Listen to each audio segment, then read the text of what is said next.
Pemberlakuan aturan PSBB di Kota Palembang sudah berlangsung sejak 20 Mei lalu dan direncanakan berakhir 2 Juni mendatang. Selama PSBB berlangsung, petugas masih menemukan pelanggaran yang dilakukan pengendara roda 2 maupun roda 4, namun petugas checkpoint masih belum memberikan sanksi tegas. Dari pantauan PAL TV di checkpoint Cinde, Jalan Sudirman, masih banyak ditemukan penumpang pengendara roda 4 yang duduk di depan atau samping pengemudi. Terpaksa kendaraan pribadi maupun kendaraan umum yang tidak mengikuti aturan diberhentikan dan penumpang yang duduk di depan diminta untuk pindah ke belakang.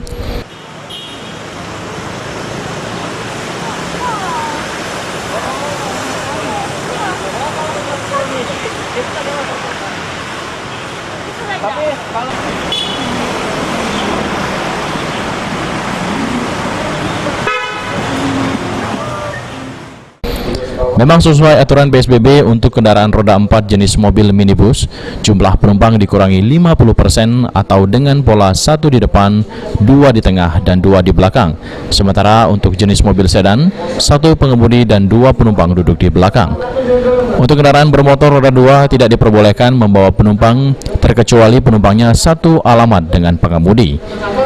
Tim gugus tugas percepatan penanganan COVID-19 Palembang telah menyiapkan 13 titik checkpoint di Kota Palembang. Sebanyak lebih kurang 350 personil yang diturunkan langsung untuk memantau titik checkpoint yang terdiri dari petugas Polri, TNI, Denpom, Dishub, Pol PP, PBK, dan Dinas Kesehatan.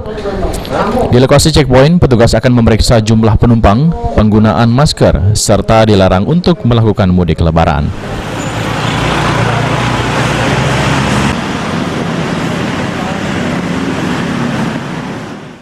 Julius Lumangaol, PAL TV.